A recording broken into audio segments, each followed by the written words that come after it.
Evet, herkese merhaba tekrardan. Sherlock Holmes'e kaldığımız yerden devam ediyoruz. En son bir anımız...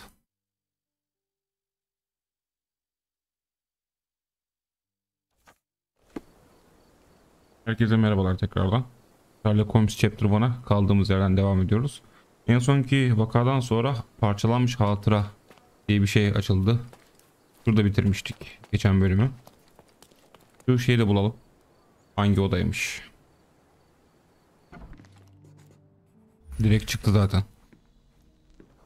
Tahta, düz, pürüzsüz. I remember returning home with a pair of perfect sticks. We wanted to turn them into training swords.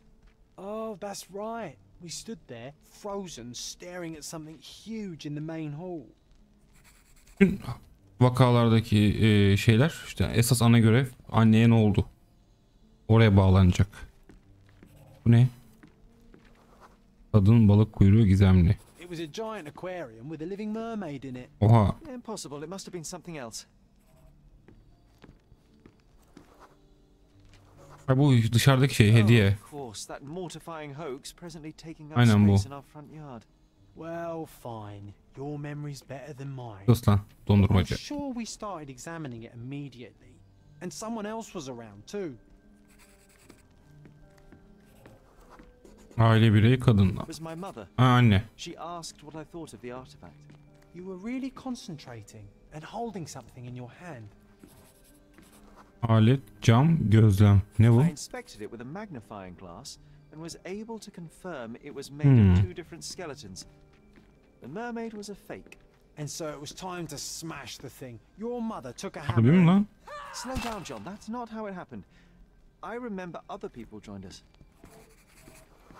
İnsanlar yüksek sesle. İşçiler mi? Ne The alaka? workers took the artifact and placed it into the cabinet of curiosities. It became part of Mother's collection. Takdeler koleksiyonu. She always said that the truth lies in the details. This mermaid helped me to learn that. Merakla merak başarımı kazandık. Görsel bu mu ya? Bir açıldı mı?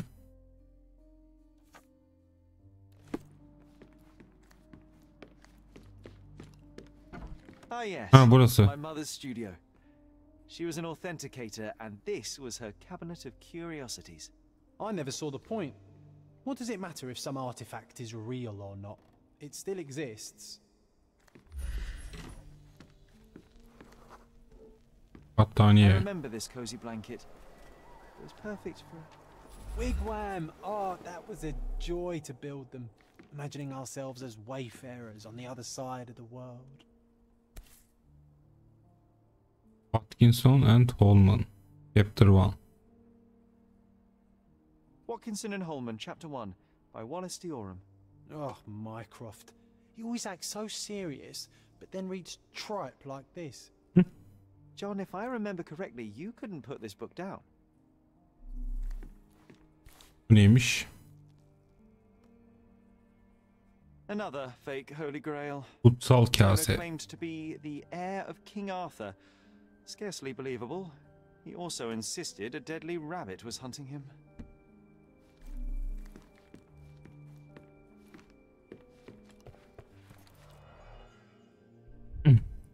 Burada bir diploma var. Yırtılmış bir diploma. Antika dolabında bulunan yırtık bir diploma. Biri bilerek yırtıp parçalara ayırmış. Birleştirip çevrildiğinde diplomada İsviçre Cenevre Üniversitesi Rektörlüğü adına Bay Otto Richard'ın yasa ve yönetmeliklerin gerektirdiği bütün testlerden geçtiği kaydedilerek bu tıp doktoru diploması ekteki bütün hak ve imtiyazlarla kendisine verilmiştir. Clearly, it was deliberately torn. Bu ne? I wonder why someone would do that. The Tulpa, Studies in Tibetan Mentalism. Tibet mentalitesi. An impressive number of bookmarks. Someone was rather obsessed with this subject. Bu.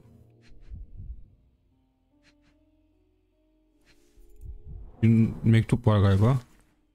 Otto'nun kardeşinden gelen mektup.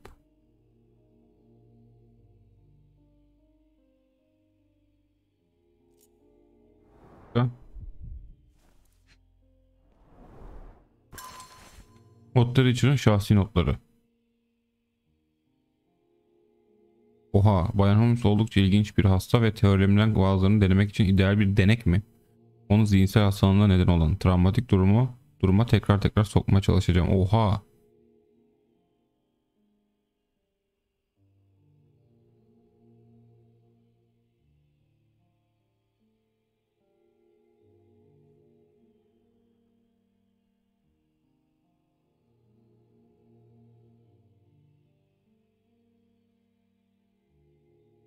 Çocuk Sherlock için konuşuyor. John adında hayali bir arkadaş biçiminde halüsinasyon görüyor gibi duruyor. Oha. Vay. Ne demeyeceğim Sherlock.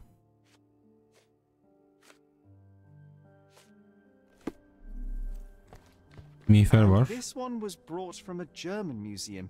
They claimed it belonged to Vikings. Nonsense, of course. Vikings never had horns on their helmets. The so-called mummy of a Persian princess. The defrauders did good work, but missed one small detail. It's the mummy of a man. Bayağı küçük bir detay.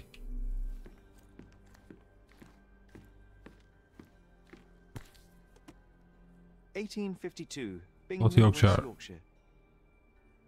This photo caused a lot of fuss. My mother spent some time to prove it was a fake. Burada bir iskelet daha var. Look, it's Roger. This jolly old man's well preserved. Even looks refreshed. I doubt he drew much interest at the auction. That's for the best.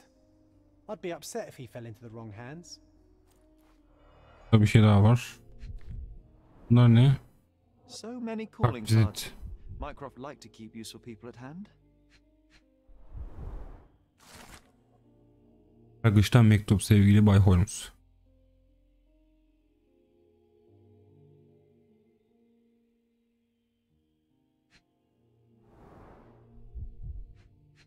Bu neymiş?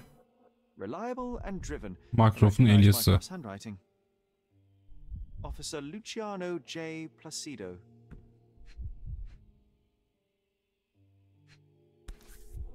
Bir mektup daha. Carefully opened. Dated 24th of April 1869. Bay Mahkeme Celbi Bay Mycroft Holmes. Bu Cordona Belediyesi'nin tarafından Bayan Violet Holmes'un ölümü hakkında Doktor Otto Richard'ın. Ha, bu Otto Richard doktordu, tamam. Mahkemesine yargıç McDougall'ın bakacağına bilmem ne.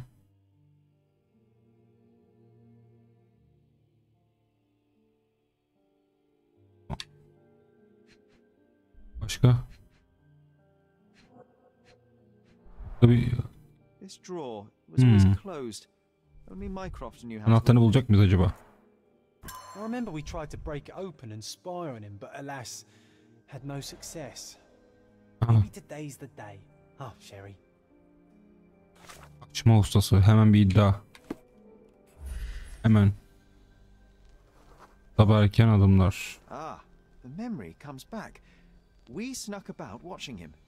İzlenip onu izledik. He closed the drawer and went to the hall. We were like two shadows crawling behind him. Buraya gidelim.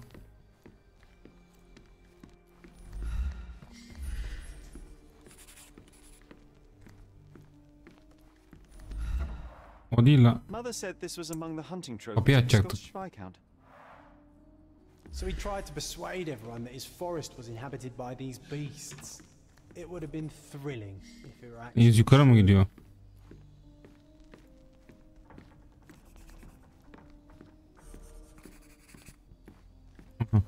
Manzara eğik. Burada mı? The painting on the wall was slightly at tilt. He stopped and straightened it. Buradan ayak izleri var. Aha, şömine. Odun ateş çatırtı. Then he threw some logs into the fire and sat in his armchair to read. It's as boring now as it was then. I'm sorry, Sherry, but I think that's it. Wait, John, we never use the fireplace in the mornings. What if... Şömine de mi? Ha, anahtar orada. I think this is what we're looking for. Başka ne var? A bit of juniper in the fireplace created a soothing atmosphere. It's the little things, isn't it? Hemen gidip açıyorum orayı.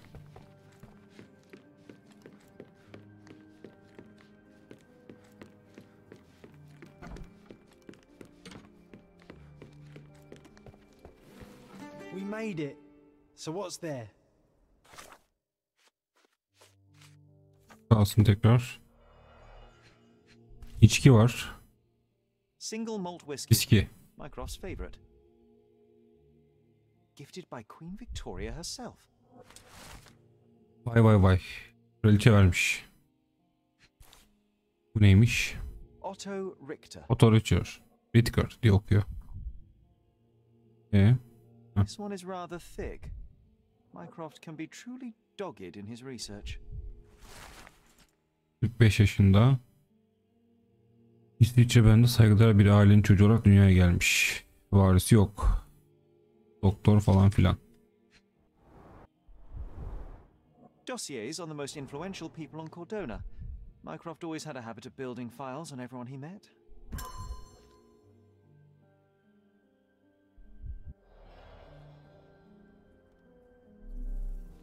Burada ne kaldı? It's a pity how many amazing things are missing from this room. Bu kaldı. One of the most ridiculous fakes I ever saw. Its owner insisted it was a polar bear. He thought the white paint on the brown fur wasn't noticeable.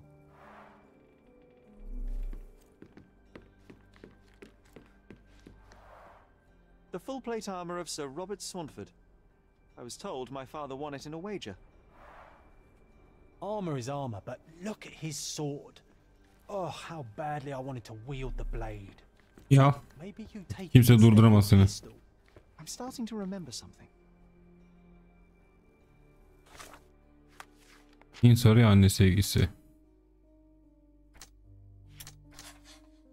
Bak bir şey daha açıldı. Şüpheli psikiyatrist. Mycroft Doktor Otto'nun yöntemlerini beğenmedi ve ona güvenmedi. Başka bir şey var mı?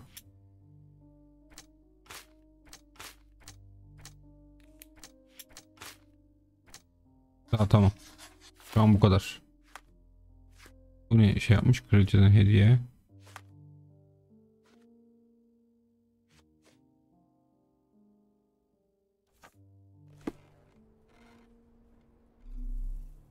Var mı burada kalan bir şey? Ha. Eski merdiven son raf. I used this ladder to look at the top shelf, right? On the day of Mother's breakdown upstairs. Right you are, Sherry. Ne var?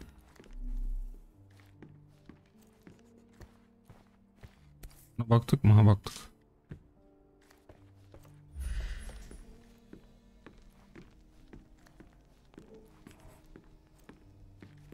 Merdiven mi şey yapacağız? Yok o değil ya. Armor of Sir Robert Swanford. Oradan çık. I was told my father won it in a wager.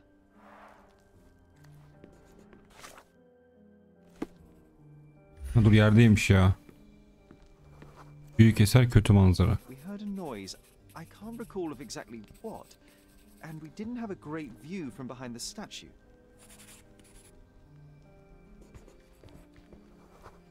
Otto'nun kitapları dengesiz Books and pozisyonda. papers from the table somehow ended up on the floor. Now it's coming to the surface. I feel it. Aha gene sırasını 100. defada yapacağız galiba. Bakalım.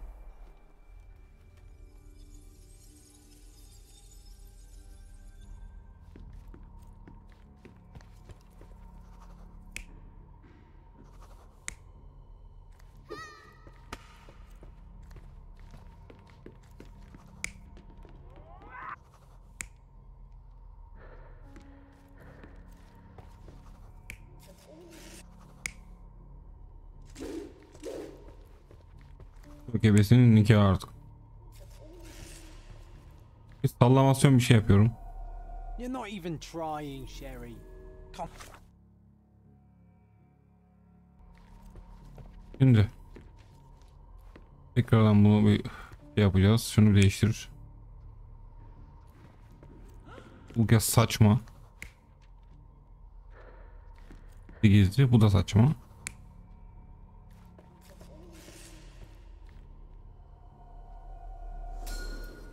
on, Sherry. Let's go outside. Wait. Did you hear that? Come here, Sherry. You call this progress? Charlatan, amateur.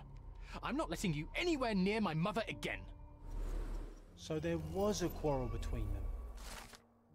Merak uyandıran konuşma her şey 9 Nisan'da Violet'in odasındaki olaydan kısa süre sonra oldu. Sherry merak uyandıran eşyalar dolabındaki tarihi eserlerle oynamaya karar verdi ve elbette ben de onunla gittim. Sonuç olarak Mycroft ile Otto Richard arasındaki bir tartışmanın istemeden tanığı olduk. Sherlock'un abisi kızgındı. Doktor Richard'ın annelerinde şüpheli bir şey yaptığından ve bunun geri teptiğinden emindi. Otto'ya şarlatan dedi.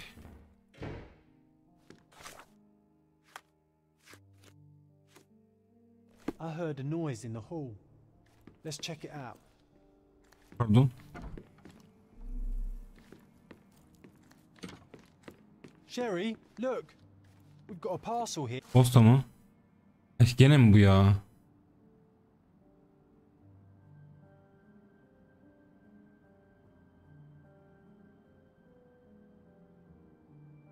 An invitation that comes with a Hayda, yeni vaka. We can't miss this, Sherry. Home sweet Şimdi. home, Sherry. Garip bir vaka. Bunu bir kanıt iliştir. Bir de kıyafet gönderdi. Ne göndermiş? Bu. Gidik bunu başka. Aha. Bu nasıl tip lan? Tamam, doğru yerdeyiz. Bunlar nasıl tipler lan? Are you able to help me? Don't take it personally, sir. But I know nothing about this. Tamam, girelim biz içeri. I Hoş do bulduk. hope you enjoy. Haydi, nasıl bir ortama geldik lan? Enjoy the evening, sir. There is still plenty of time before the grand finale. All right. Haydi, ortama gez.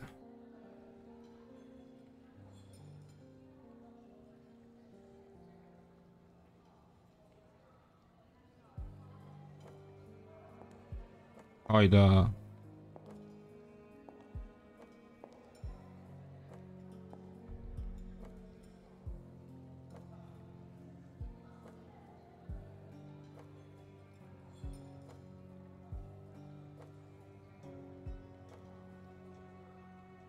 Google mu bu ya? What if I write an article about these people here? Can you help me? Vaka güncellendi. Gather information about Cordona's elite. I'm so excited about the event. You have such pretty hands. What can you Bilmek istemez. Help me, please. Excuse me? What? I'm not sure I know. My goodness, Sherlock. They made a blood fountain. No, John, it's definitely not blood, just wine. Go is it a guess? Bilerek konuşarak mı misafir mi Persons alacağız? do not guarantee privacy. And you still need a crack, despite being ethereal. Well-known and recent plays to keep up to date with the current trends. Ya John, şimdi sırası mı ya? Başka bir şey. Bu ne? Codex Orchis. Why does this occult book sound like a flower? Romantic poetry and prose. Someone's in touch with their feelings. These medieval botany and chemistry books look even more satanic than the occult. Nasıl bir şey geldik? Biz tarikata geldik ya.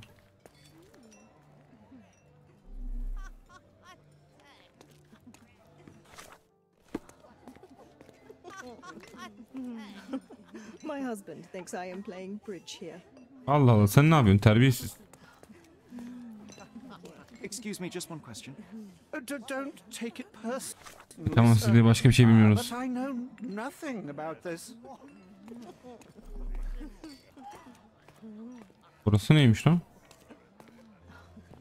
Aha. Allah. Geri dön, geri dön. Sherlock, friend. Oha. Wasn't sure you'd come. Nasıl tanıdın lan?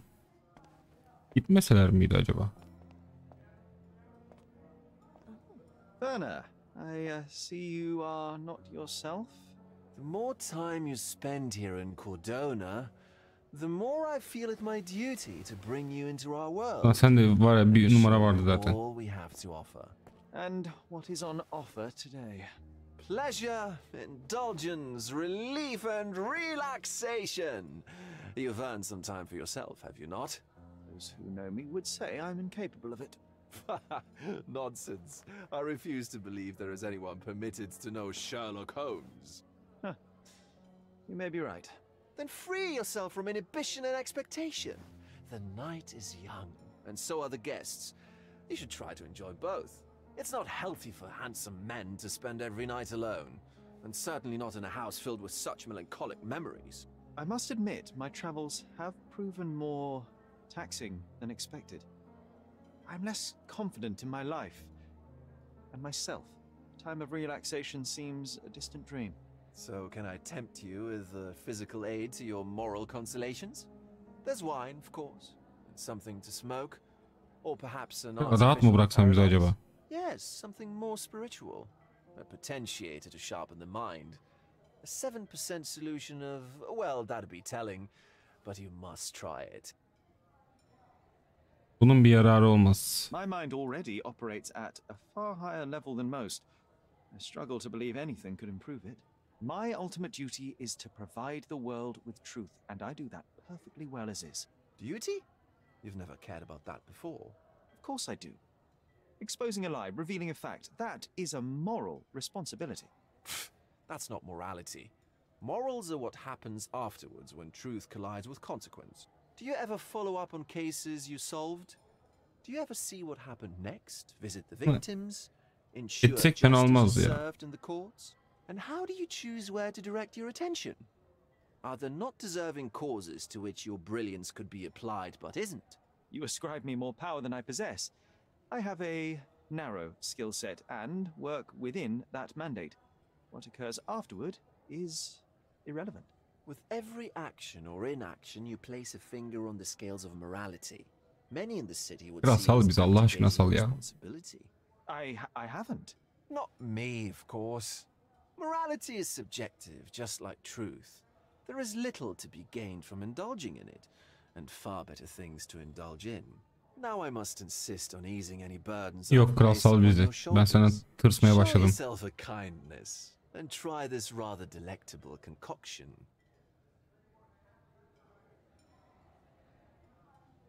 İncelemek için almayı tercih ederim If the hani. solution truly does assist with thinking, then perhaps it would be puerile to overlook an opportunity to İnceleriz, study. kullanmayız. I'll take it with me. Yes, Sherlock. Very İnşallah yanlış bir şey good. And ama now, our evening yanlış bir şey yapmamışızdır. is in earnest. I just remembered. I'm sorry, Sherlock. My mind's delightfully impaired. Please take this key. It opens the altar room, past the library. Pardon? Altar room? What now, Werner? Go quickly and find our Fabio. Only you can make him talk. I'll join you in a minute. Tövbe yarabbim. Let Fabio speak for himself. Anahtarı aldık mı lan? Burada bir şeyler oluyor. Göremiyoruz.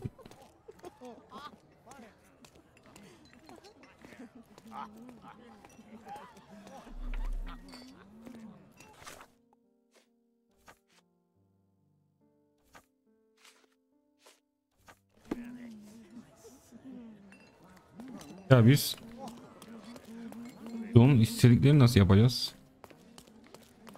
Buradan mı gelmiştik biz? Yo. Sunak odasına geldik yanlışlıkla galiba. Aha. My God. Was he here this whole time? Haydi.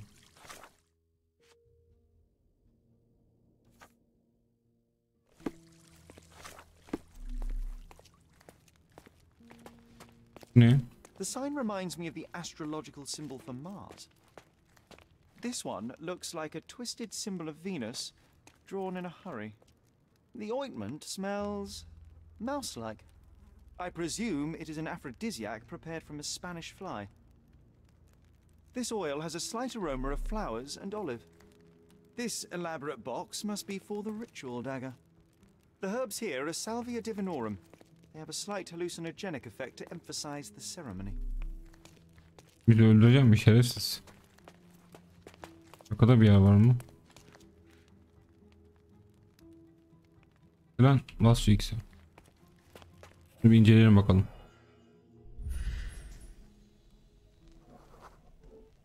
Dövme bir izi kapatıyor.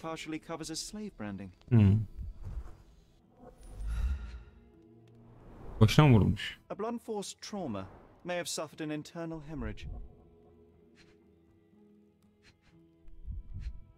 Bir şeyler çizmişler. This worm-like sigil has been drawn with his own blood. This golden handle has a blood stain on it. The dagger is heavy and sharp but lacks balance. Böyle bir inceleyelim. The wound is deep. A precise strike reached the heart.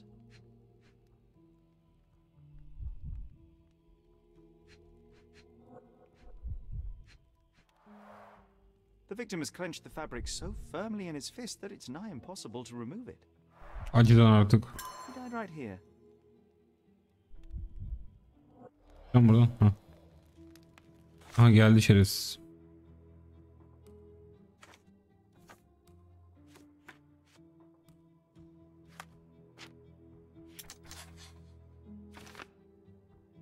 Bir ritüelde ölmüş. Onu zaten belli. Başka bir şey çıkmıyor. Burada ne var ya?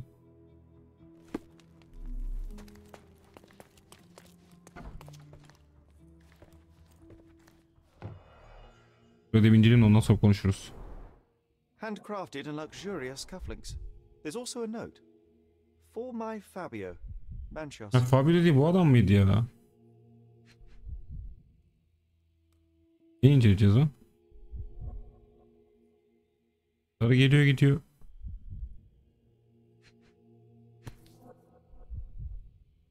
The key is similar to the one that Vogel gave me. The capital F on the key fob might refer to Fabio. Olmak için Sherlock Holmes olmaya gerek yoktu. Would you recognize me in one of these? Ha, sen hayalisin, sus.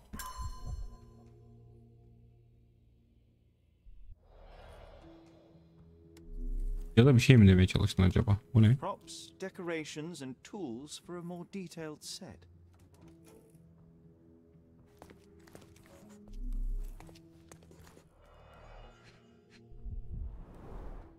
This is a different ritual. Tören senaryosu. Bir tören senaryosu buldum. Başında şöyle yazıyor.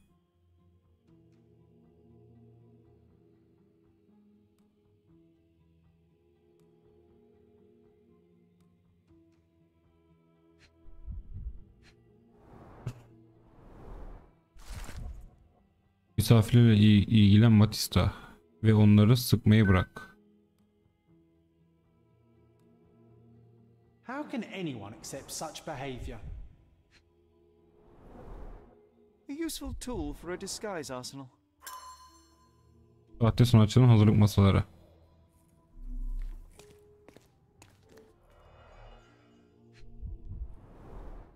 The pitcher is empty but with puddles around it.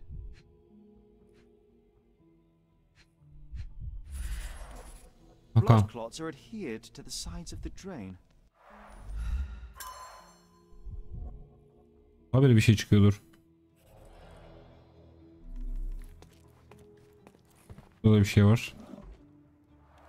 Ha. Similar to the guests' robes, apart from the bloodstains. İçinden birini seçip öldürüyorsunuz mu? Şimdi sıradaki kurban biz miyiz lan?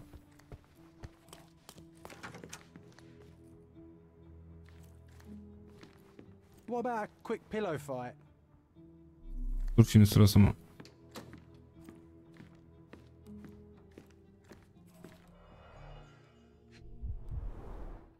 Enough cigars to burn down the entire mansion.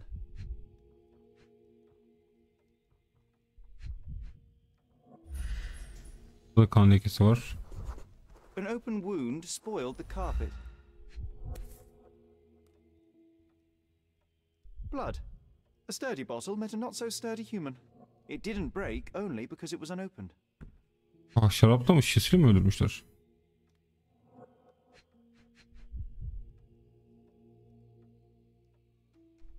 Daha ne var?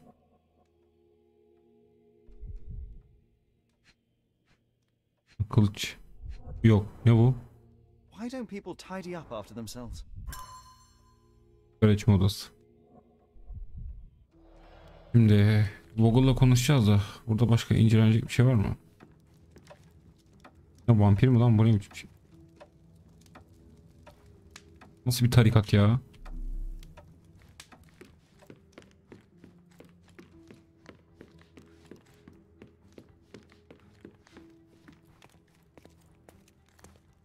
Evet. Dipsiz alan. Dökül. Werner, care to explain what is going on here? On nights like these, it's not unusual for some attendees to get a little exuberant. It's part of the appeal. Unfortunately, it appears things have gotten out of hand. Yes, some are more prone to bend the rules of morality. That's murder. I doubt there's anything left to bend. Why did you not tell me immediately? We were chatting about trivial matters for some time. If I'm completely honest, Sherlock, I've consumed a rather potent cocktail of substances. My attention slips and drifts, but I'm glad I thought to call for you. You sent me a disguise. Oh dear, did I?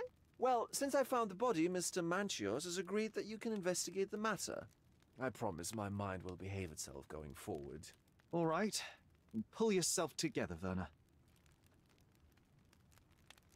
Dur, bir mesaja baktık, şeyi kaçırdık. Anlat What bakayım is be. it about these nights that you were so eager to share with me? Well, they're not always in the evenings, but they are in the shadows. People gather to test their boundaries in a safe and consensual atmosphere, often with more stains than your typical crime scene. But that is the point. Who are we to judge? I suppose that's fair.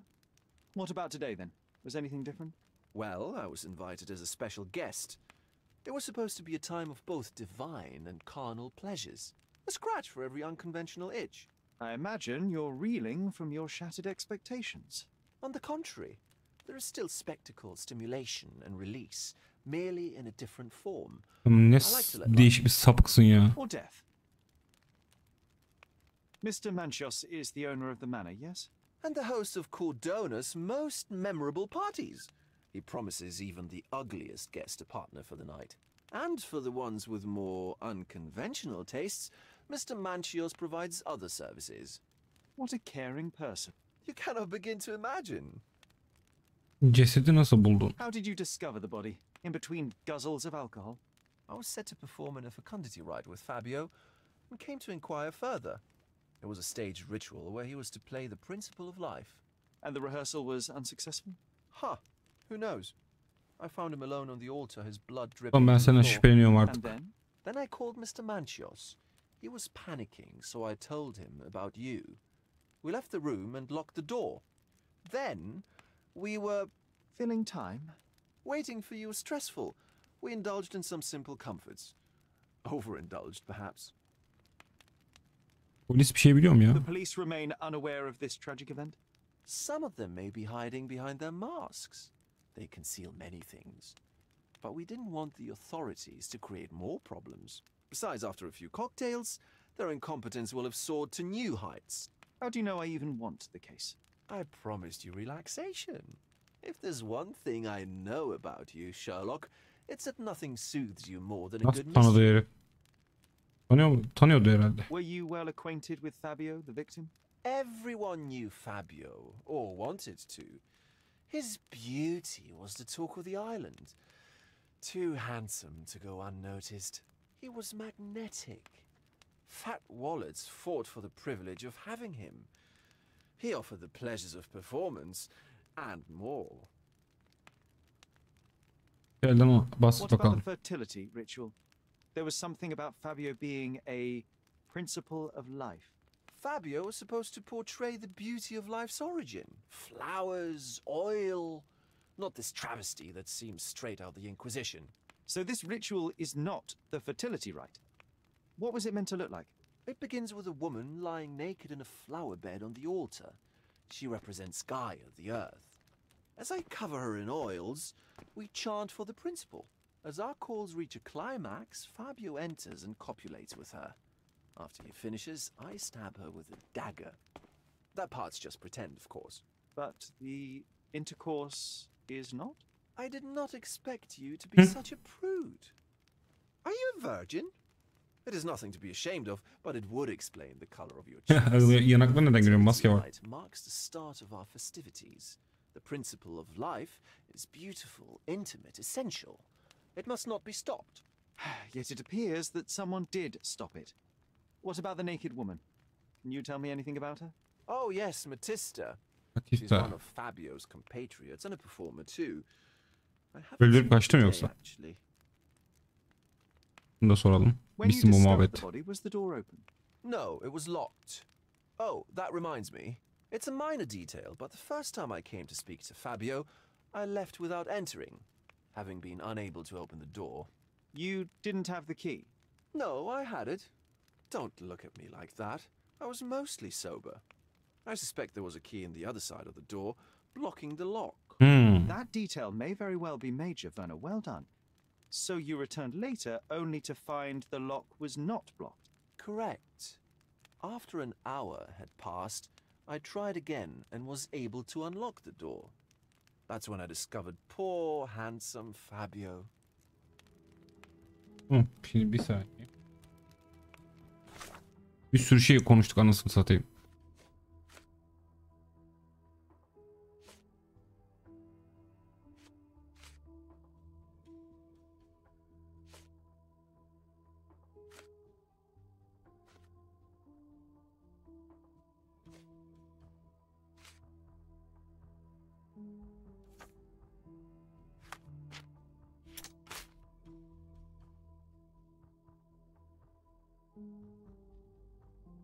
Değişik bir davaymış. Biz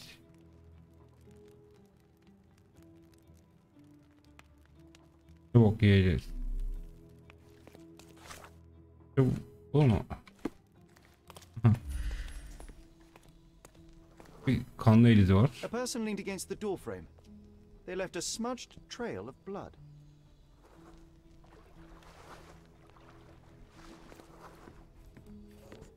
Ha, burada da var. The wounded person was here for some time. A bloody handprint on an armchair. There appear to be no further traces leading to the altar. Ne bulduk?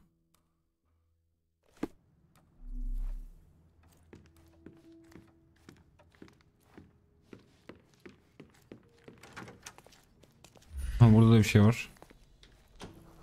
Bak elizi. Identical to the robes the guests are wearing. Çıkartmış So, halde üstünü. Sherry, do you have any ideas about the case? Perhaps. Aha dur. I think I can deduce what happened here. Yine 30. defa bulamayacağımız bir şey. Bakalım. Konuşamadım demin. 30 kere deneyeceğim, bulamayacağım demek istemiştim de.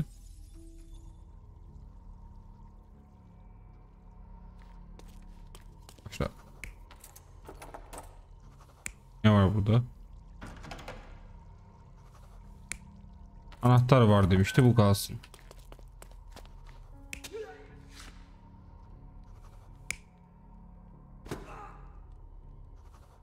Kafasına da vurmuş, bıçak da geçirmiş.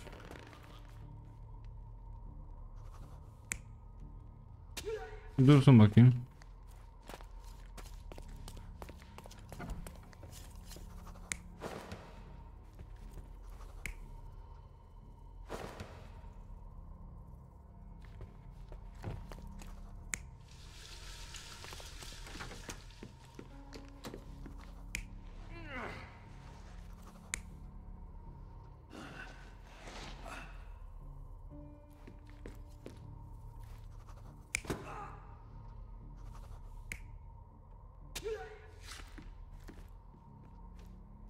Ha, burada mı öldürdü ya?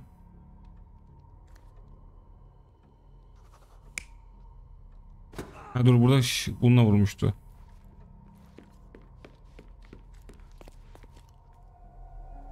You're not even trying, Sherry. Concentrate.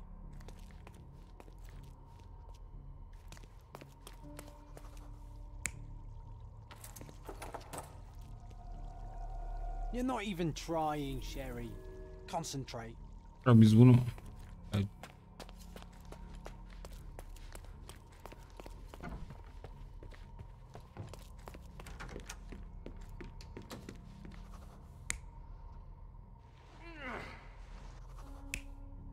oturmuş diyordu ama. Bir böyle denesek. Aha oldu The lan bottle bu was sefer. used as a weapon during a scuffle in the smoking lounge. Then, to ensure no one would interrupt, the murderer locked the door. The unconscious body of the victim was moved to the altar room. Once the body was on the altar, the murderer thrust the dagger into the victim's heart. Symbols were drawn with the blood. Manyak mıdır nedir? The wardrobe was used to hide the bloodied robe from anyone's eyes. The killer washed himself and took a clean robe from the hanger before leaving. Are you all right? You're on the floor, not moving. I think I know what happened here. Aynen öyle. Dur bakalım.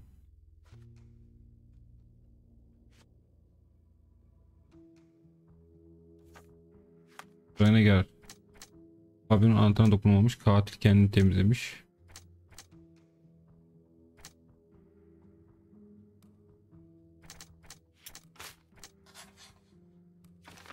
Katilin sunak odasının anahtarı vardı. Bana geri gel. Bir daha çıktı.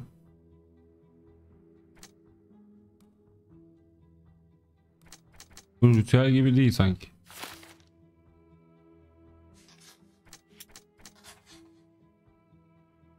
Defterine gel.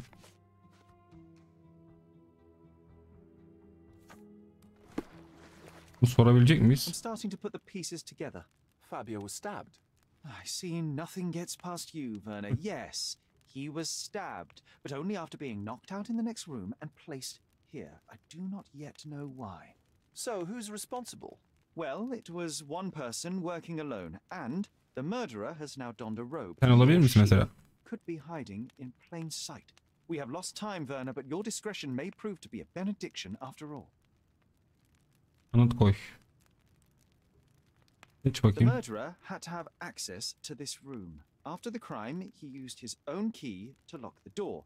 So, who had the key to the altar room? I'm not sure. As a special guest, I was provided one by Mr. Manchios. Nerede He kendisi should be able acaba? to tell you of any others. Where can I find him? Most likely in the main hall, entertaining his guests. He has a mask Altın of yıldızları. golden stars. You can't miss him. But please be discreet. We don't want to risk disturbing the revelry. Tamam. Adam olacağız.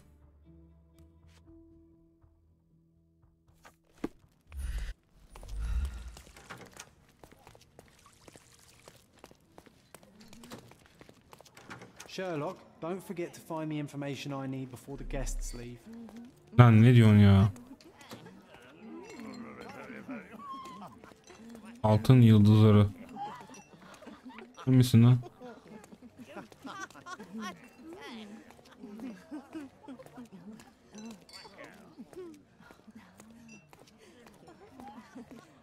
Ve çıkamıyoruz. Ve girmiştik zaten. Herhalde şu adam ya. Sen misin lan? I need a rest from my insatiable life. Sen Oh, misin? there's beauties. Manches is Yeah. the best, as always. Hangi adam? Kurt Manchios, Heh, I presume. tamam. I'm Sherlock Holmes. Oh, you must be the one Werner told me about. What a sweet voice you have. Tövbe estağfurullah. Must belong to a handsome young man. Can I call you Sherlock? Amcam uzak dur amcam. As you wish, Mr. Manchios. Mr. Vogel asked me to help you. The body in the altar room requires answers, and quickly. I suspect the murderer to still be here. What? Lower your voice. I don't want anyone to hear us. Did you know Fabio well? People are starting to look at us, Sherlock. Change the subject. I can't believe what happened to him. To me, Bayağı değiştirdin sağ ol. such an atrocity. Think what it means for me. A wonderful evening for so many good, influential, and rich people has been ruined. I have betrayed all my promises of exotic delights. I don't understand. Surely a murder would affect your reputation to a greater extent. Please, isn't this why you are here? I thought you were a silent magician. Kiminle I need to yaşıma onu find söyle all bana. those who had the key to the altar room. As far as I know, Mr. Vogel, Fabio, and you had access to it. Is that correct? That is correct, yes. Ve Santos. Matista and Santos. Santos. Who is that? Santos Pinchetti, my major ya. domo. In his opinion, at least. Nerede bulacağız bunları? I'd like to speak to Mr. Pinchetti and Matista. Do you have somewhere I might have a private conversation with them? Of course, of course. Let me think. Matista is entertaining the guests somewhere, and Santos... Oh, yes. He will be busy with the servants. Or the cook. What's that noise? Ne oluyor lan? What's going on? Hayda. Freeze, filth. You're under arrest. Polis mi bastı lan? Aha.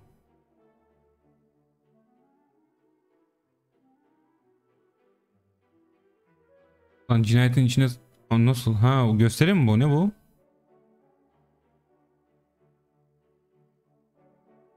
Pek gösteri gibi de değil ama.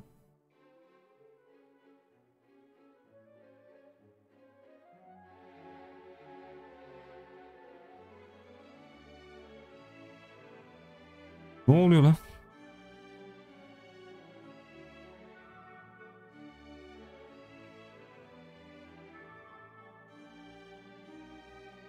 Ne yapıyorsun orada manyak? Gösteri falan mı? Ne bu ya? Nereye bakıyor? Ana biz tutuldular.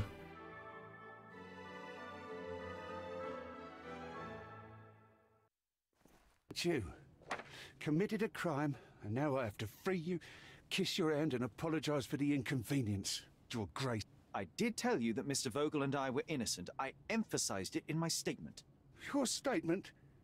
Thanks to some bigwigs who work for the so-called good of the country by releasing fleas like you. Thank God we have Vogel in his letter. Once I get to that goldfish, I'll... Bigwig. Mycroft mu kurtardı Wretched bizi? brother Mycroft and his long nose. Wait, did you say Mycroft? Mycroft Holmes? Are you the youngest son of Violet Holmes, rest her soul? You Ne knew muydun? Not personally, no. Not exactly. I was working on the Dava paperwork derken? for that case. Would you happen to remember anything of the events? Well, I didn't make the inquiry, but I remember... You must help me. It would mean a great deal to me if you could find any information. Huh. Got you hooked, right? You know what? Take this case. Report to me only, to Constable Harvey Oswald. I'll leave everything I have on this table. Be a real copper. Question the suspects, make them sing. Allah Allah. And if Mr. Vogel is not a suspect? If he's innocent, then you can take your favourite degenerate away from here. If you slip or mess with the evidence, then trust me. Lan yürü git. Meanwhile, I'll be checking the archive for you. If anybody asks, then you're a consulting detective. Sağ ol kral. We should have listened to the guests there. Now I have nothing to write about. Ya John bir yürü git Allah aşkına. Seninle mi uğraşacağız şimdi?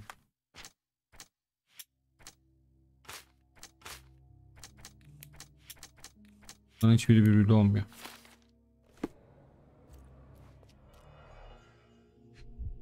Dur bir inceleyelim.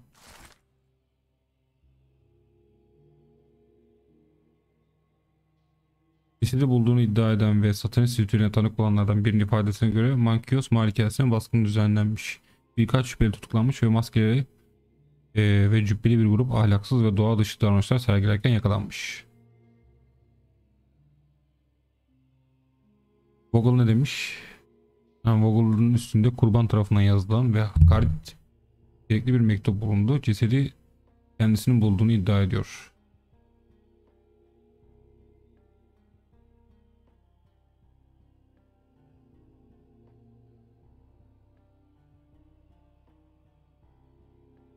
Matista tutulmak için kaçmaya çalışmış.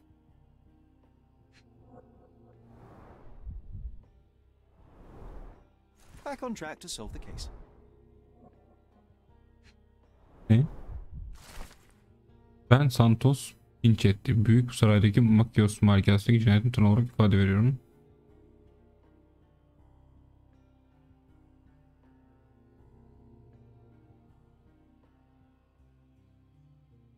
Ha, Santos şey yapmış. İfade vermiş.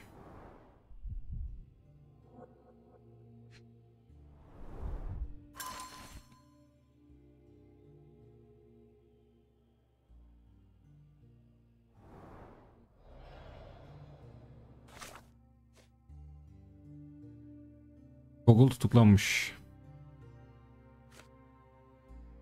5-6 numara sorgu odalarının anahtarı.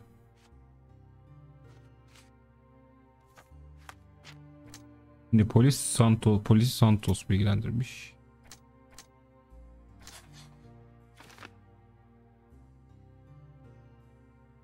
Ne? Bunu sorgulayacağız.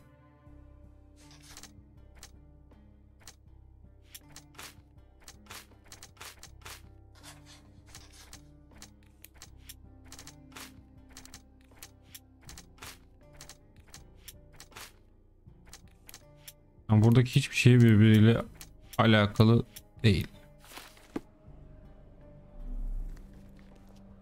6 numarada sorgu odası. Found Werner. Excuse me, just one question. A solid question, sir, but I don't have the answer. 6 burası. Sen şey misin lan? I'm Neydi Sherlock kızın adı? Holmes. I'm helping Constable Oswald. Matista. This body, yes, it's Matista. But it's a mere shell that. Ne diyorsun abi? Fabio knew the risks, selling his body to degenerates who hid behind robes and masks. That's only your distorted understanding of safety. Officers here, they wear robes and masks too. It's a dangerous lifestyle. I'm just here to ask questions and find Fabio's murderer. It will not bring. Yapacak Fabio bir şey yok. back. Gözlemle.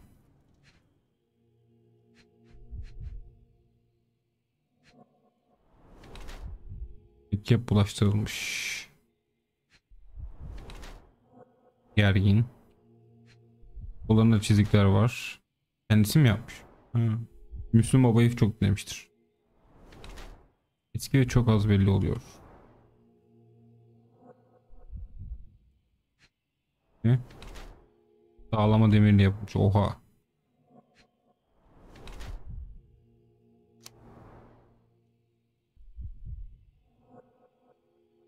Şimdi gergin, kısa süre kan dolu morluklar, pranga yaraları, yanık izi, eski iyileşen kesikler kendisi yapmış.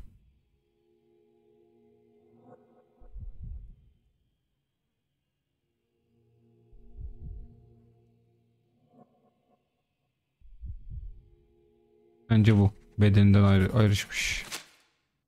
You have both old and new scars. Some from the time when you were a slave with Fabio. Other scars have a different origin. The guests pay good money to torment you? I am skilled in giving pleasure, but I don't participate in such practices. I thought your body was... For sale? It's true. Many unwanted things were done to my body. And the pain helped me to discover... Occult deities? Yes, the tattoo speaks loudly of it. Yes. Your gods abandoned me, and the ones I favor now are more protective of me. How did you escape? Something happened. One night the master fell down the stairs. I made him fall, and he died. We ran away that day. We managed to get on a ship and traveled here, to Gordona. Fabio and I started a new life here. It was very hard at first, but it became better with time. Until today. The bruises on your neck are not self-inflicted. Someone else made them. Some guests can't contain themselves. They even bite. Vampirler mi? Sometimes.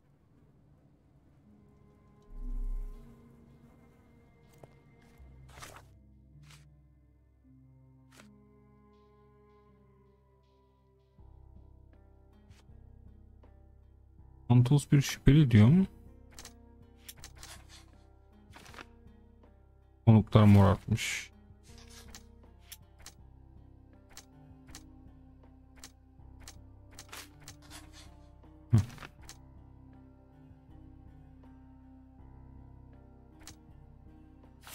konuklar mor atmış ya.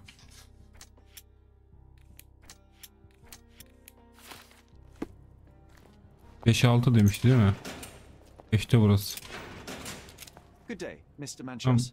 Manchos I am muymuş? Constable Oswald's partner in this invest. Be quick and gentle. Some of your colleagues are untrained bores.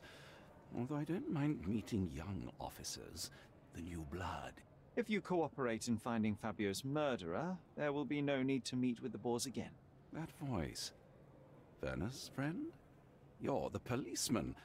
What a disappointment. Only an undercover agent can scour a ditch full of deviants. I am a consulting detective, although I'm capable of replacing the entire department through my consultations. Sharp-tongued, I like it. May I presume this tongue will get us out of this trouble? I would be Well, so ben senden bir şey indebted and istemiyorum. glad to repay you. Nothing's changed. I'm looking for the murderer. That's the only way to get us out of trouble. But it shouldn't take much time, correct? I need to examine you first. Gözlemleyelim bakalım. Şu bak. Makyaj yapıyor.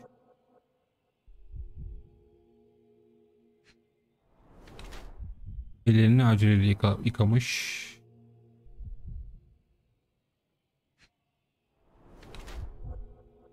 Abartılı derecede pahalı, tahmin edilebilir bir şey. Ne var lan? Aha. Saç boyası sebebiyle döküntü. Bence yaşını gizliyor. You are a little over the top with your use of makeup, Mr. Manchios. Is it so difficult for you to acknowledge your age? Well, Sherlock, that's easy for you to say to an old man when you look as though you are barely 15. But still, it shouldn't be an issue for someone of your status. For people of my age, it isn't an issue, no. But the younger ones can be so afraid of wrinkles and grey flecks. I have to adapt. Such a methodical man who cares for his body but misses the soap under his fingernails. Are you so impatient, or perhaps even impulsive? I wouldn't call myself that. Silly little details. If I missed it, it wasn't important. Or rather, it was less important than who or what I was focused on. Anlattım koy.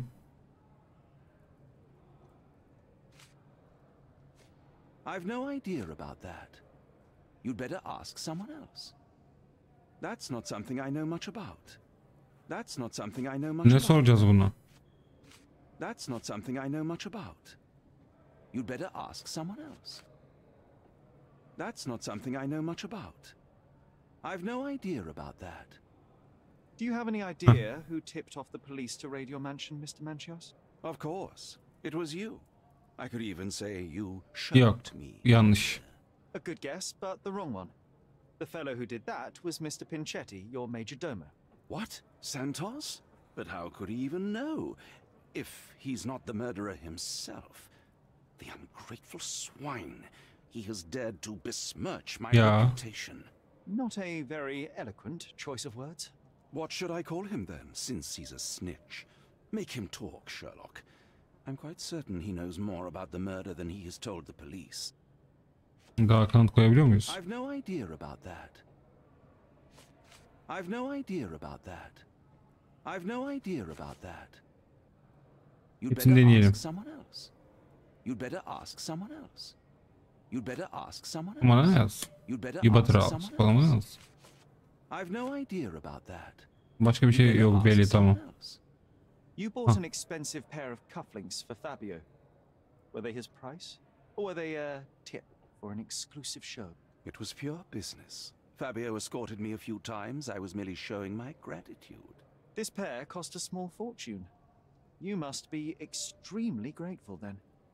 Tell me more. You've thrust a knife in an exposed nerve, Sherlock. Yes, he was my protege and my beacon also. With my experience and his beauty, we could have achieved anything. I had faith in him. I would have made him. Mr. Vogel told me a little about your parties, but I would like to know more. I'm all yours, Sherlock. O kadar You olma. have me arrested and locked here with you alone. Tabii yarabbim. Why did you invite Mr. Vogel as your special guest? He's a pretty fellow. He's capable of surprising the public. He has a talent for saying words that no one else would wish to either say or hear. I suppose I can't argue with that. He is a free addition. I'd like to know who you usually invite to your parties.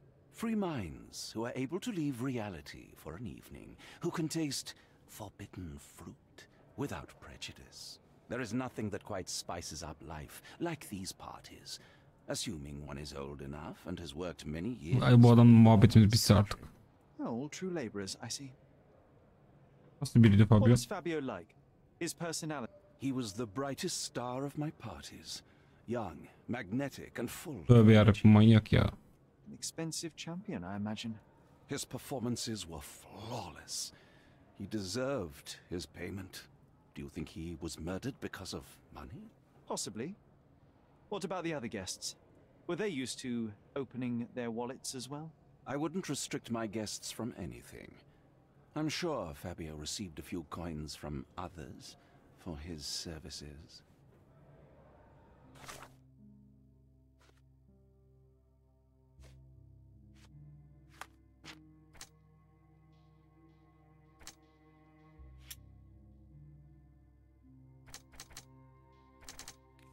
Bu mu lan acaba katil? Bak çıktı. Kendisi öldürmüş olabilir ha.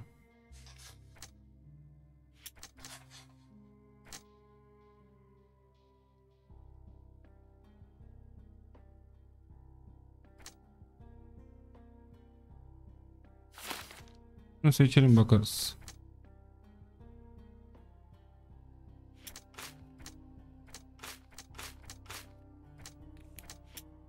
Tamam, hiçbiri birbiriyle uymuyor. Ama şu biraz çapkınlık için kendine tuzak kurmuş. Güzel bir kılıfmış.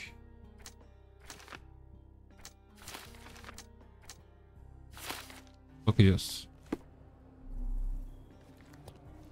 I can't wrap my head around such a tragedy at my party. Hani bir daha konuşabiliyor I muyuz know ya? I can handle the news. Sonra Werner, are you all right? Oh, yes, yes. Everything's fine. In fact, it's something of a family reunion. My brother spent quite some time in... You should not be here.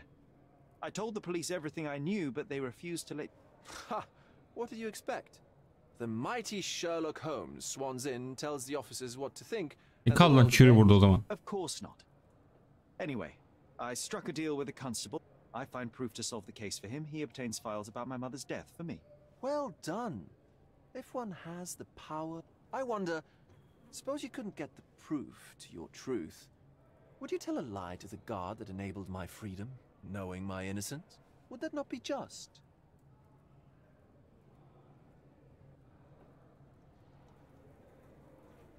I suppose that, in the pursuit of justice, I would do. Oh, Sherlock, that is sweet of you. Alas, if the police... That is absurd. I can resolve this without... Kanıt koyalım bakalım. I don't think I can tell you anything. Ben de hepsini deneyeceğim hiç okumadan. I can't follow you here. I don't think I can tell you anything about this. I don't think I can tell you anything about this.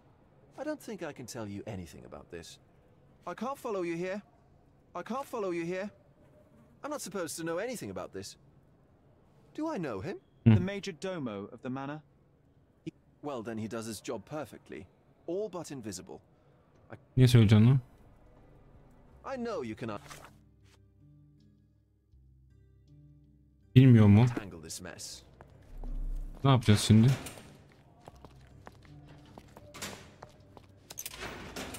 I know I can handle the news. Bende başka bir şey. Can't wrap my head around such a tragedy at my party. Bir şey var mı? Can you satisfy my curiosity? A solid question, sir, but I don't have the answer.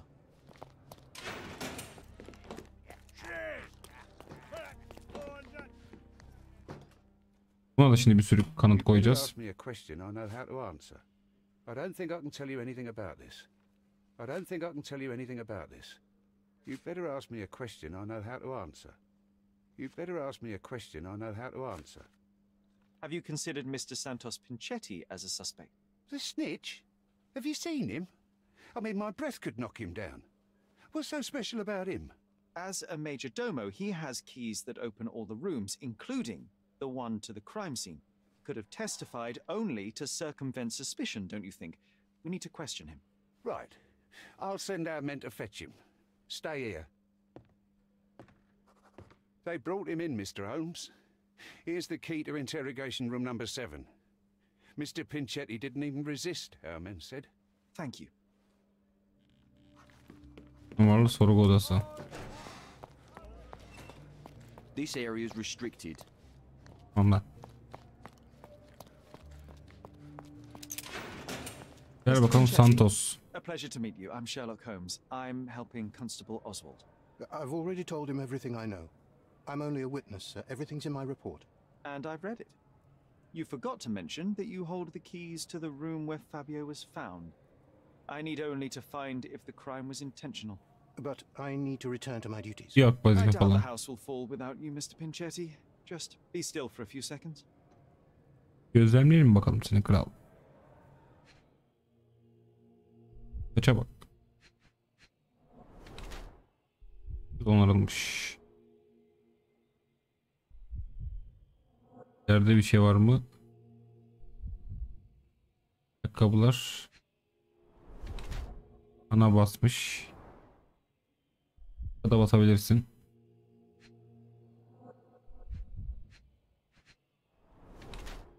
Birden fazla kez boyanmış. Hedef veya alerji. Maddi zorluk içinde. You are the majordomo of a rich mansion, and you seem barely able to afford decent clothing. You hide under heavy makeup a skin disease that might be treated with more onerous but less harmful means.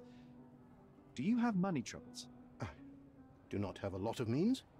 The pay is below what you might expect. But you could easily change your job if your employer does not meet your elementary needs. One can change his employer, that is true. And the blood on your shoe, where does that come from? I don't actually know. Perhaps from a guest? Kurbanı tanıyor muydun? Did you know Fabio? Not personally. He was a frequent guest, and cleaning the mess after his performances was tedious. Mr. Manchios always had a role for him, and mainly the leading one. The parties were always Fabio-centric. And Batista?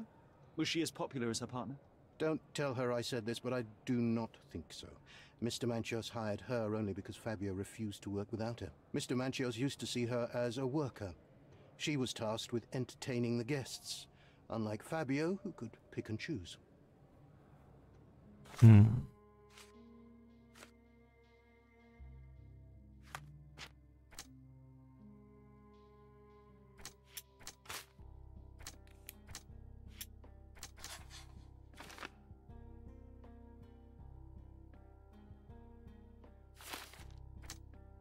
Bu buna geliyor. Aa, yanlış adam mı?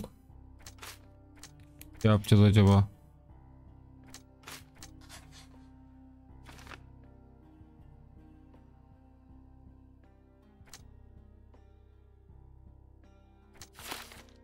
İlk bunu yapacağım ama bence bu değil ya. Please let me out.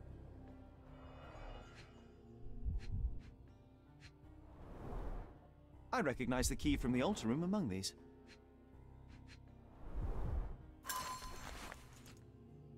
Vasiyeti eleştirilmiş bir notta şöyle yazıyor. Santos beklenti içindeki sümüklü böceğim. Aha. Vasiyetime seni dahil etmem için bana yalvarmıştın. İşte vasiyetimin son versiyonu. Santos Pinchetti Manchos marketin hikayesine bir kutu bıyık parlatıcı ve tuz lambası bırakıyorum. Özverili işlerini hatırlasın. Onu saçma bir şey ya. Bence bu öldürdü. Tamam, şu an fırtın değişti. Para alamadı diye. Mr. Manchios says that you begged him to be included in the heritage.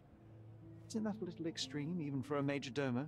He's not only my employer, he's my uncle. Ha. And I'm his next. Ne diyorsun ya? The only one. Mr. Manchios flatly refuses to pay a family member. All I have to do is repay his Bence bu öldürdü so-called sırf love, bu yüzden. cleaning up the filth after perverts and decadents. He's imprisoned me. The best I can hope for is a new broom. That's why I wanted to have my part of the inheritance. Is it that bad? You have a roof above your head, a salary, and the status of a major domo. For God's sake. I'm forced to dye and stitch my threadbare clothes, and the holes in my shoes are painful. I'm ashamed every time a guest looks at me closely. Why do you think your uncle treats you this way? My mother, my uncle's sister, had me illegitimately. O zaman dayın oluyor lan. Yanlış çevirmiş. But you are entitled to some of the money that belongs to your family. He thinks not. I was not responsible for my mother's death. I work hard, and he pays me nothing. I feed on the leftovers. While he wastes our estate's property on decadent parties, he paid Fabio handsomely and showered him with expensive... Tamam, gel bakalım. Bunu tekrar şeyle konuşabiliriz diye düşünüyorum.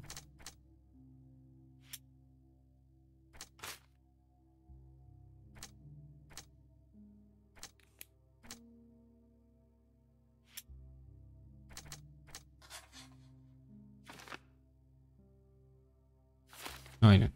Maalesef boşa. Tamam. Şu neredeydi o herif? Not koy. I've read the letter about your will. A harsh method of ridiculing Santos. I doubt he will use mustache wax when he wears no mustache to begin with. Okuyarak koydum kanıtı. Is the slug here? Tell him I shouldn't have to provide for him. He's a grown man who shouldn't sit on his uncle's neck. He conceives himself as my only heir. And who is he to you? He's a leech on my aging body. He has only added problems to my life since the death of his mother. I fail to see why you made him your major domo. He needed to know his place, so I taught him. Evet, şimdi şu 62-60 numaralı vakayla ilgili her türlü delili incelememiz gerekiyor. Onun için de bunları konuşalım. Kanıt koy. 62-60 hangisiydi lan?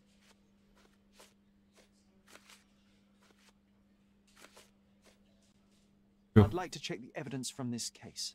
And who are you? Oswald sent me. I'm a consulting detective. His partner, then? Let me see. Ah, Hain cinayeti. actual murder. What a bunch of degenerates. Wait a second. I'll bring it to the table.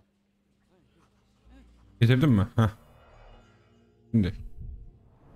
Buradan başlayalım. An emergency kit for boredom. Burada bir şey var. Mektup. Fabio'dan mektup. Vogel'ın delil kutusundan bulunan mektup. Aklın yerinde mi senin? Hoşnutsuzluğunu gizleyemiyorsun, en azından benim etrafımda. Benim için bu tarz bir davranış göz ardı edilemeyecek büyüklükte bir risk.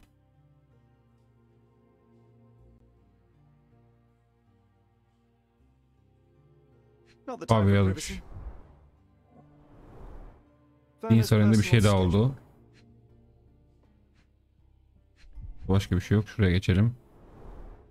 A heavily perfumed handkerchief with the initials KM in the corner.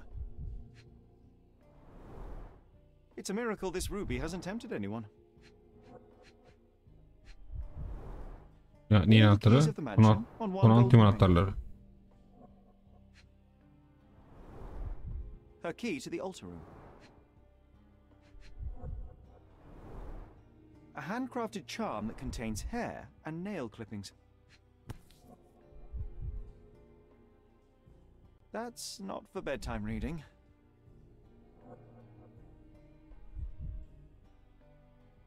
This ex libris belongs to Manchios Library. Aşkın gücü. Kısmetse olur aşkın gücü mü bu? Ne bu? Kan ve adam otu. Polis tutuklama esnasında bu okült kitabı Matista'nın çantasında buldu. Kitap etiketine göre cilt Bay Marcus koleksiyonuna alınmış. Olay mahallini andıran bir törenin görsellerini ve tariflerini barındırıyor. Kıymetli birinin yakın zamanda ölmüş çıplak bedenini hazırla. Sahip olduğun gücü beslemesi erkek ve kadın doğasının gücünü kullanmak için Mars ve Venüs sembolleri çiz. Kadından çıktı lan bu. The book describes a ritual similar to the one performed in the altar room. Thank you, officer.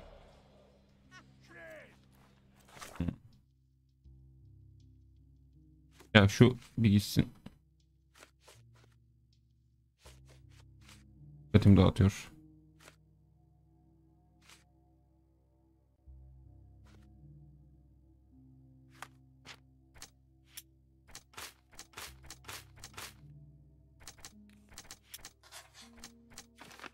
Mektup Manços için olabilir.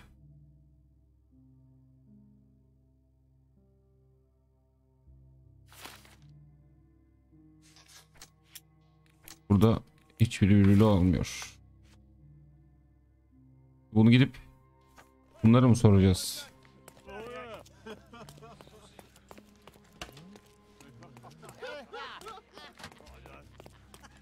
Ne hala burada ne içiyor ya, manyaklar mıdır nedir?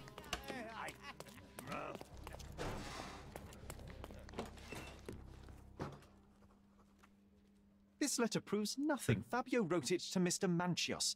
It's time to free Mr. Vogel. Do you really think I'm that naive? Very well.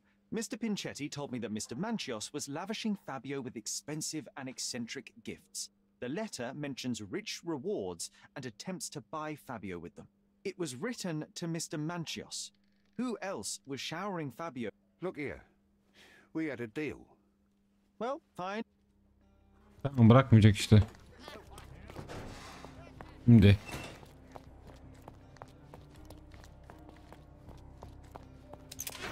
Matilda. Matilda mi neydi kızın adı ya? Could Fabio have written this letter to Kurt Manchios? Oh. That could be. What do you mean? Well, Fabio wanted to disassociate from Mr. Manchios. Clients who are in love are both a blessing and a curse. But Fabio was here tonight. Money.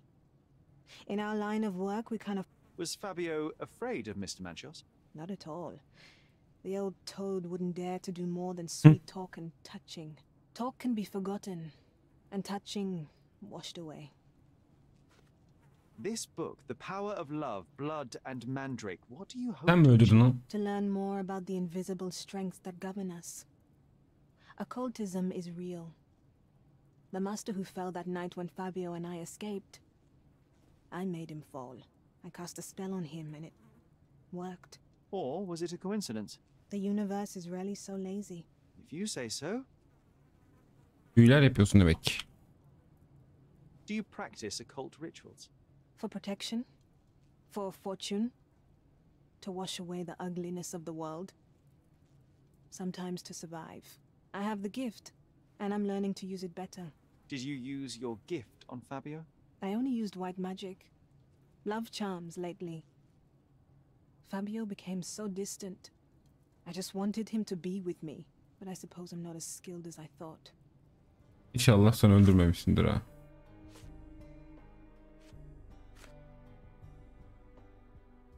Pista, ben Matilda dedim galiba.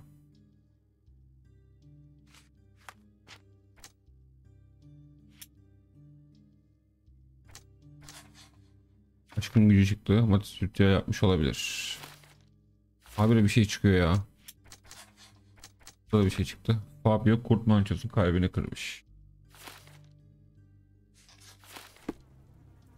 Diğerleriyle konuşmaya geldi sıra. Kanıt. Do you recognize this book? Could Matista have borrowed it from your library? She didn't ask me. How ungrateful. The things described in the book were inspiration for the rituals you performed? Do you really believe that blood, symbols, and incantations can resurrect the dead? They are just eerie tales with a mix of occultism and voodoo. My rituals are a stage to show some of the There is undeniable evidence that you were the original recipient of this letter. What are you talking about? Is it addressed to me? Your protege wanted a fresh start, it seems. This is sufficient to charge you. Me? Hurt my star? Are you insane that you would accuse me of such a thing? He did not consider himself as yours. Since you deny everything, let's move on. Do you have any idea as to how the letter could have ended up in Mr. Vogel's pocket? You were the detective. Perhaps he took it from Fabio.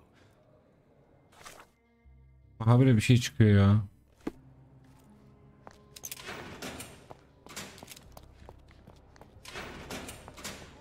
Buraya gittik. Please let me out. Bende bir şey yok. Kanıt koy.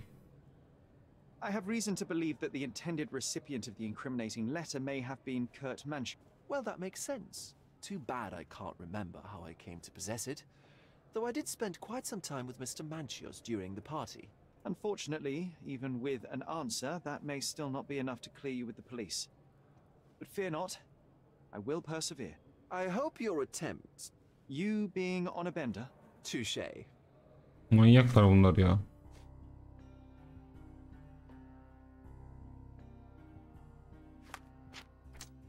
Ya Vogel ya Manchos yalan söylüyor. İkisinden biri yalan söylüyor. Bence bu koymuş ya.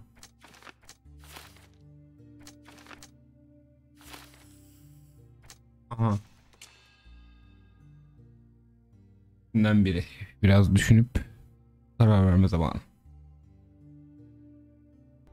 Aşk cinayeti mi yoksa cinsel saldırgan mı? Bence kalbi kırıkmış ve paniklemiş, amacı Fabio'yu öldürmek değilmiş.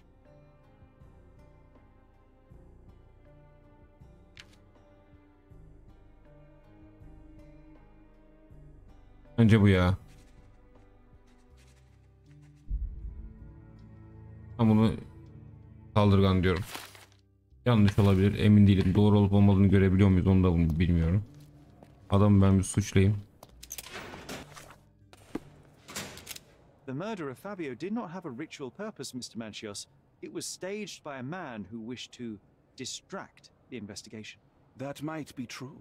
That poor girl Matista wouldn't dare to kill the only man who cared for her. So... Hemen kararını verdi kim olduğuna. Allah Allah. Snatched at the chance to solve his problems. Ungrateful little Bak şimdi onu suçluyor. Will he be executed?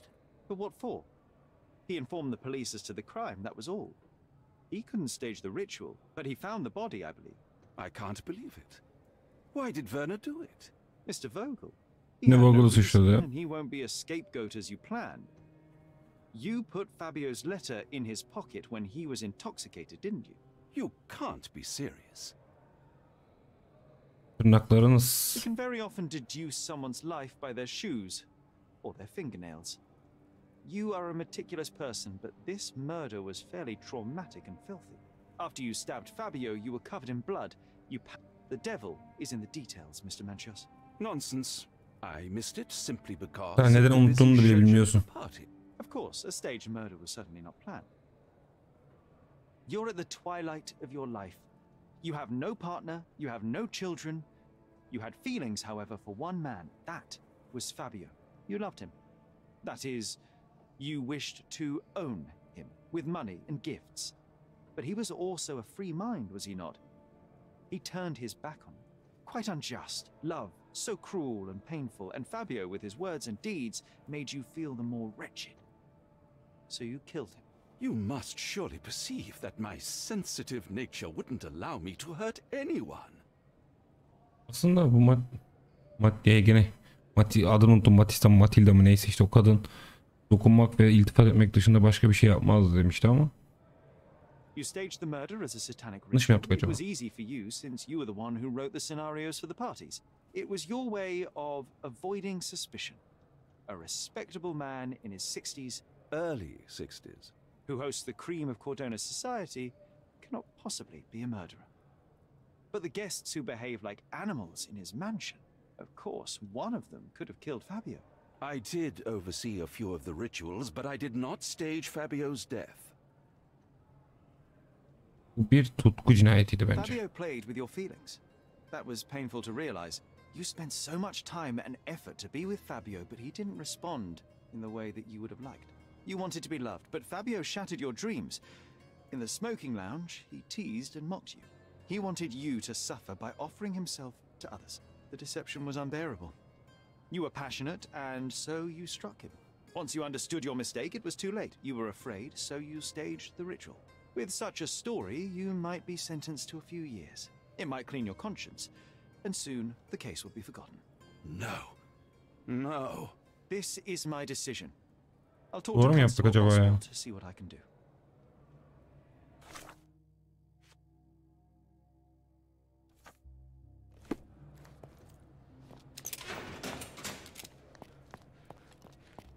Hemen gidiyoruz. There's no fool like an old fool. Kurt Manchios did it.